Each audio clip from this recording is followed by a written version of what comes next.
Welcome to the Migratory Data Mini Webinar. Our strategic plan supports the migratory program initiatives.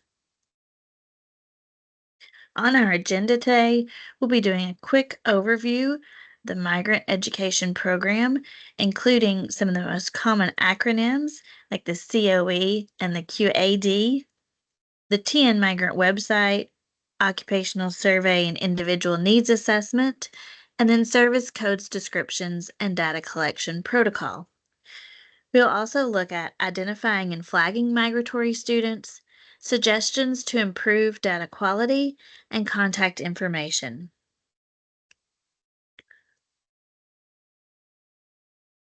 Migratory status depends on the student or family having a qualifying move that is tied to certain types of agricultural, fishery, and other employment.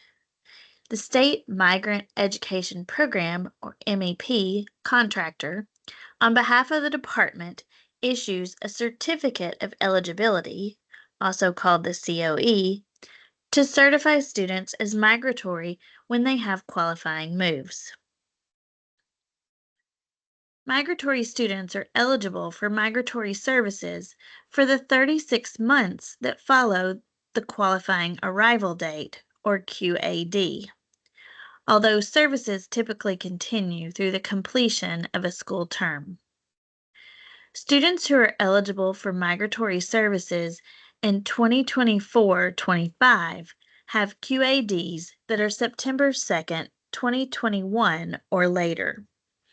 Students who are eligible for migratory services in 2023-24 have QADs that are September 2nd, 2020 or later. Federal reporting includes migratory students enrolled in school or served in summer programs one or more days during the program year, which is September 1st to August 31st. The state MEP contractor uses the TN Migrant website to exchange documents securely with LEAs.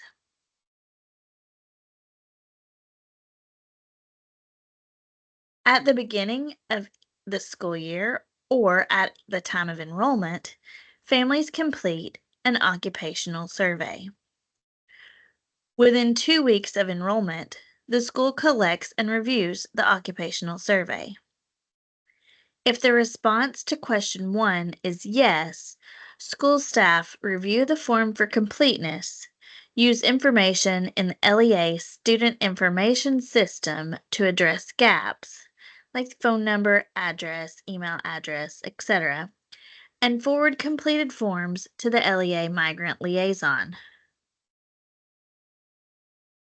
Within 3 weeks of enrollment, LEA Migrant Liaisons forward completed occupational surveys to the state MEP contractor if the responses to questions 1 and question 2 are both yes, or the LEA Migrant Liaison will forward that occupational survey if the response to question 1 is yes, and the response to question 2 is blank or no, but there are some indications that the family might qualify. For example, the family moved to the district in the past 3 years. LEA Migrant Liaisons upload completed occupational surveys to the LEA's Resources Occupational Survey folder on the TN Migrant website. Please note, in file names, please include the LEA name and the date. The state MEP contractor contacts the family and determines whether the move and employment qualify the children for migratory status. Under the Every Student Succeeds Act, LEAs must develop individual needs assessments for migratory students that identify needs, inform services, and document that INA requirements have been met. The INA, or Individual Needs Assessment, replaces the individual student record for data collection and federal reporting. Data from the INA are reported to the United States Department of Education's Migrant Student Information Exchange, or M6, data system, which facilitates the exchange of school records for migratory students. A new INA form must be completed annually for all migratory students within 2 weeks of the issue of a new COE or by the end of September of the current academic year for re-enrolling returning migratory students. When a COE has been approved, TN Migrant will notify the LEA that an INA has been started in TN Migrant. The LEA Migrant Liaison gathers information, collaborates with teachers and others who serve migratory students, and completes the INA in TN Migrant.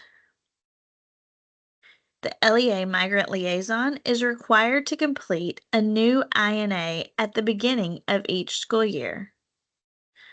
Updates to the INA are required in January and throughout the year as changes occur. The INA tool in TN Migrant identifies migratory students who are Priority for Services, or PFS, based on the information provided. LEAs who accept Title I Part C funds must give priority to and serve migratory students who qualify for PFS status. As you begin your INA, consult the documents below. These include the MEP INA Protocol, MEP Individual Needs Assessment Instructions, and MEP Supplemental Individual Needs Assessment Instructions and Template. For additional information, please visit ePlan, TDOE Resources, ESSA Information, Guidance, PowerPoints, and Webinars, Title I Part C, Migrant Education Programs, or the TN MEP website. For assistance with INAs, please contact hannah.gribble@tn.gov, terry.garrett@tn.gov, or elena.cruz@tn-mep.net. Title I Part C grantees are required to report instructional and support services that migratory students received that are funded all or in part by Title I Part C MEP funds. For service codes and instructions, including a webinar recording, visit TN MEP.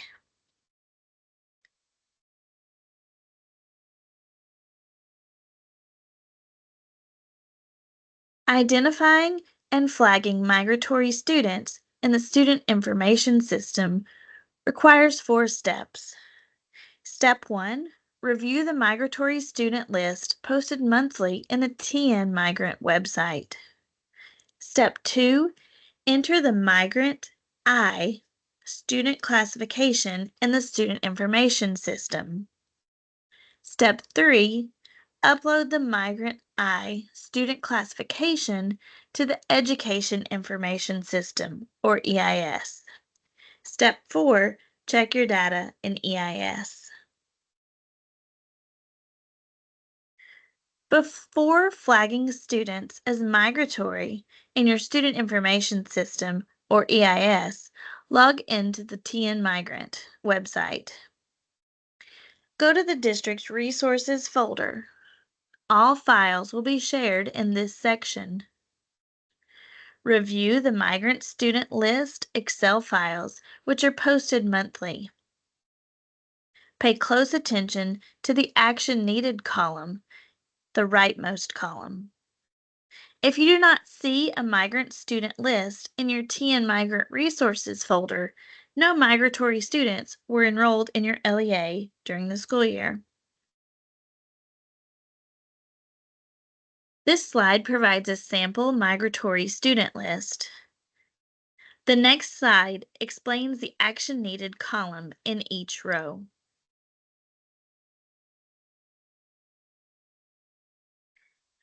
For row 1, the student has a QAD but has not been flagged with a migrant I student classification in SIS or EIS. So the action needed is to add the migrant I student classification to identify this student as migratory. On row 2, the student does not have a QAD, but has been flagged with a migrant I student classification in SIS or EIS. So the action needed is to remove the migrant I student classification in SIS or EIS. This student is not migratory.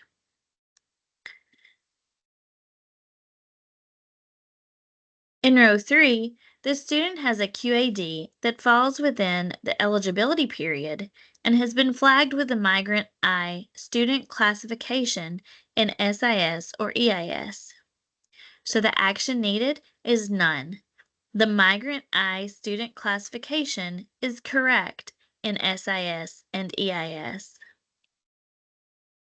In row 4, the child or youth has been identified as migratory by TN MEP, but his school enrollment has not been identified.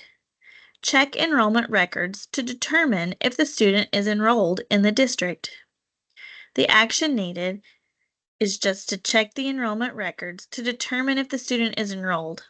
If the student is enrolled in the LEA, add the migrant I student classification in SIS or EIS to identify the student as migratory.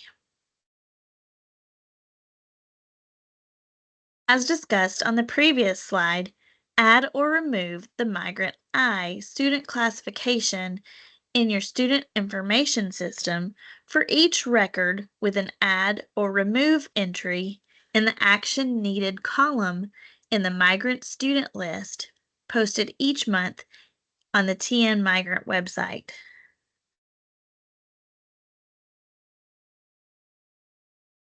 Migratory status applies for the school year. So when migratory students transfer during the school year, receiving LEAs use the enrollment begin date as the migrant I student classification begin date. The migrant I student classification identifies students as migratory for accountability, funding, reporting, and other purposes. Do not remove the migrant I student classification at the end of an enrollment or school year. Do not roll over the migrant I student classification to the next school year. After you have entered your migrant I student classification revisions in your student information system, upload your data to EIS. The data will populate EIS after the upload.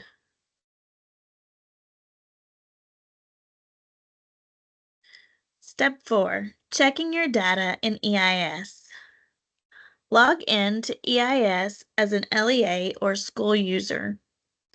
Select Data Reports, Research Queries.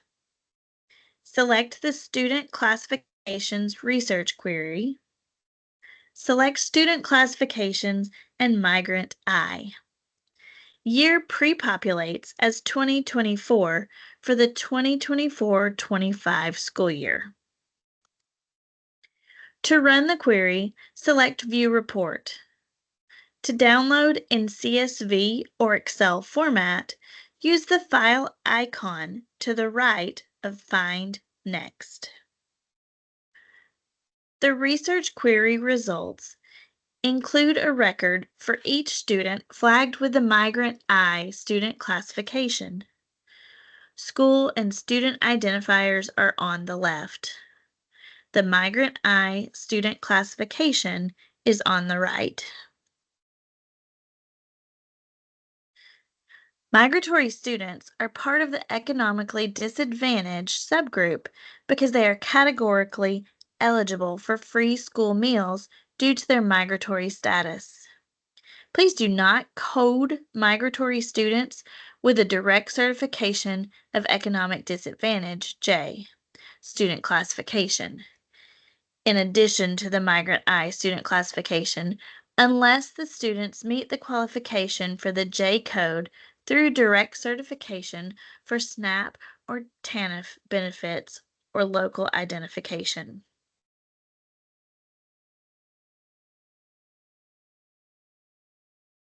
Here are some suggestions to improve data quality.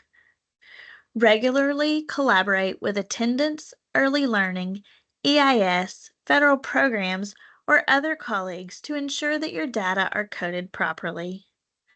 Frequently check the data in your student information system and EIS and upload revisions as needed. For additional information, please refer to the FPO Data Manual.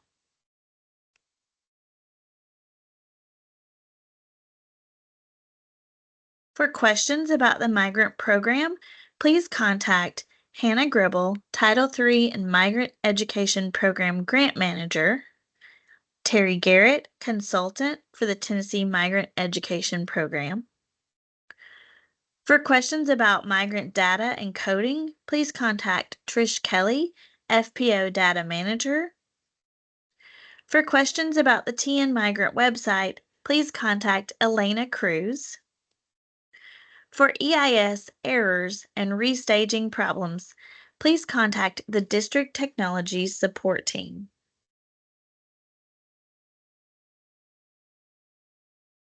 Thank you for your attention to this webinar.